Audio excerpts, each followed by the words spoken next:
makan bergizi gratis atau sering disingkat dengan MBG sekarang sudah mulai diuji coba di beberapa sekolah ya.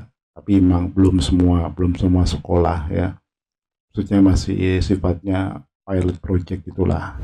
Dan kabarnya juga uang yang dipakai untuk menjalankan program ini dari kantong pribadi Presiden Prabowo. Ya, ini menurut keterangan dari istana ya, yang mengatakan bahwa program ini adalah pembiayaannya itu dari Prabowo pribadi. Kita jadi teringat soal food estate proyek dari Prabowo semasa dia menjadi Kementerian Pertahanan.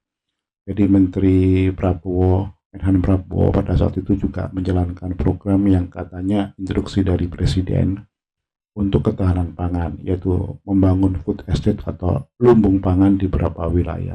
Ya, pada saat itu sih launching kayaknya optimisme ya, dikumandangkan dengan narasi-narasi positif ya. Tapi setelah beberapa waktu ternyata program lumbung pangan nasional itu gagal total. Kenapa saya bilang gagal total atau gatot? Ya, di lapangan itu terjadi keanehan ketika awalnya ditanam singkong kok tumbuhnya jagung gitu ya. Itu yang menjadi persoalan atau menjadi sorotan publik ya. Dan lagi biaya yang dikeluarkan untuk membangun food estate itu atau istilahnya menanam dari membuka lahan sampai menanam itu cukup besar, jumlahnya triliunan. Kalau nggak salah waktu itu juga Menko Marves Luhut Binsar Panjaitan juga ikut terlibat ya.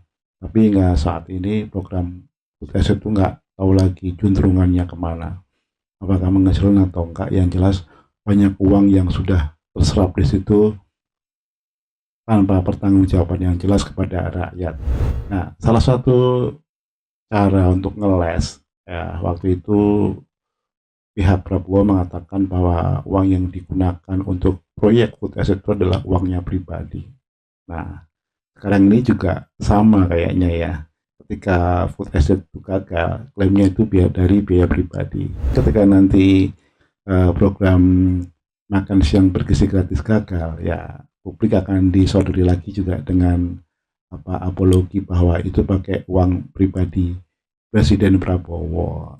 Ini kayaknya modus-modusnya sama ini dan nanti akan seperti itu terus ya. Mungkin ada program lain yang sifatnya populis gagal, yaitu programnya dari uang pribadi atau uang sakunya Prabowo. Proyek makan siang gratis ini juga memberikan keuntungan juga bagi para importir. Wakil Menteri Pertanian dari Gerindra ini mengumumkan akan mengimpor sapi sebanyak 200.000 ekor dari berbagai negara. Dan pihaknya juga sudah menunjuk atau nggak tahu apa lewat perselelang atau penunjukan itu sekitar 160 perusahaan. Jadi ada pelaku importernya nanti ada 160 perusahaan. Ya, kita belum tahu perusahaannya itu perusahaan apa aja. Tapi saya juga ingat dulu ya ada kasus KKP di saat itu menterinya yang menjabat juga dari Gerindra yang melakukan skandal ekspor benih udang yang waktu juga dibentuk konsorsium asosiasi begitu. Ternyata ada manipulasi di situ yang akhirnya membuat Menteri KKP saat itu harus turun dari kursinya. Nah, semoga ini nggak terjadi ya pada Wakil Menteri Pertanian ini yang kayaknya sih ditunjuk oleh Prabowo untuk misalnya mengolah program makan bergizi gratis ini. Karena kalau dari awalnya nggak ada keterbukaan juga, tiba-tiba sudah menunjuk 160 perusahaan ya untuk mengimpor sapi sebanyak 200.000 ekor. Itu jumlah yang banyak ya. Semoga Gerindra tidak ikut-ikutan seperti partai korupsi sapi.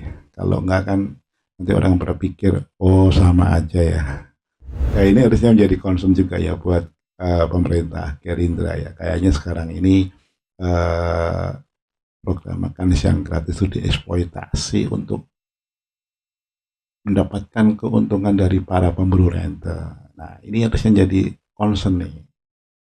Karena akan muncul nanti banyak supply-supply makanan yang berasal dari impor ya, mungkin pada tahap awal ini kan masih kelihatan masakan-masakan yang atau menu-menu yang disajikan untuk makan siang gratis ini masih menu olahan, saya bilang catering rumahan lah. Tapi bisa jadi ke depan akan digeser oleh catering-catering lebih profesional, tapi mungkin masakannya bukan masakan fresh, tapi masakan-masakan dalam kemasan. Karena tiba-tiba akan muncul sebuah perusahaan packaging makanan yang khusus mensuplai program makan siang gratis. Nah, dan bisa jadi nanti juga akan muncul juga import beras lagi dengan tujuan yang sama untuk mendukung makan siang bergizi gratis. Dan itu akan terus bergulir selama 5 tahun ini, akan muncul impor-impor baru yang modusnya untuk mendukung makan bergizi gratis untuk anak-anak Indonesia. Nah, bisa jadi kata gratis ini memang kayak sihir ya, orang langsung tertarik gitu ya. Seperti kalau kita di dekat rumah ada bagi-bagi barang gratis atau sesuatu yang gratis, itu memang menjadi magnitud atau istilahnya menjadi daya tarik tersendiri. Demikian juga program makan bergizi gratis ini. Tapi sebenarnya kalau program ini kan program pemerintah. Ya, untuk kita ingat beberapa waktu yang lalu sebelum program makan bergizi gratis ini digulirkan atau diuji coba, Prabowo pernah ke Cina dan meminta bantuan Cina untuk membiayai program makan bergizi gratis. Artinya apa? Apakah bantuan Cina berwujud investasi atau berupa hutang? Ya, maksudnya hutang lah, kalau investasi tak mungkin ya, atau mungkin ada pater-pater yang lain. Yang jelas nanti ujungnya APBN yang akan membayar. Nah, kalau semuanya hutang, itu pasti nanti ujungnya larinya juga ke pajak ya. Apakah nanti akan selesai dalam setahun 2 tahun? Belum tentu. Mungkin nanti yang akan membayar hutang-hutang negara itu yang hari ini menerima makan bergizi gratis. Tiba-tiba pada saat mereka dewasa dibebani banyak pajak ya, dengan alasan karena hutang kita banyak. Dengan alasan karena hutang negara banyak, jadi pajak harus naikkan, tarif listrik harus dinaikkan, tarif BBM harus dinaikkan, dan tarif-tarif yang lain ya. Dan nanti mereka akan kaget, ternyata yang mereka dulu dapat makanan bergizi gratis waktu mereka masih SD, SMP itu, sekarang mereka harus bayar ketika mereka harus bekerja. Karena hutang itu tidak akan langsung lunas ya. Seperti halnya hutangnya semasa era Soeharto sampai hari ini pun juga belum lunas sebenarnya. Karena beban hutang kita, hutang negara kita itu sangat besar. Dari waktu ke waktu, dari presiden ke presiden, namanya hutang itu tidak pernah berhenti. Kenapa kita terus berhutang? Ya karena kita korupsinya terlalu banyak. Jadi sumber daya alam kita, pajak kita banyak dikorup. Ya, pada akhirnya semua program pemerintah itu dibiayai oleh hutang. Dan hutang itu sekarang mulai mencekik pemerintah kita. Pemerintah nggak punya cukup uang untuk biaya program makanan siang gratis ini.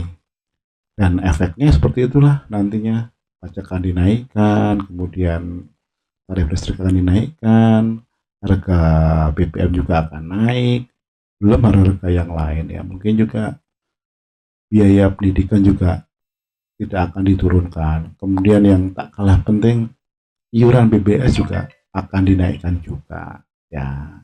Jadi akhirnya kita juga yang menanggung beban itu, bukan pemerintah. Kalau pemerintah sih udah enak, terutama penguasanya dan kroni-kroninya, mereka udah pesta pora mendapatkan rente atau keuntungan atau riba dari impor-impor itu. Tapi anak-anak kita yang hari ini mendapatkan makan bergizi gratis lah yang akan menanggung pembayaran utangnya nanti.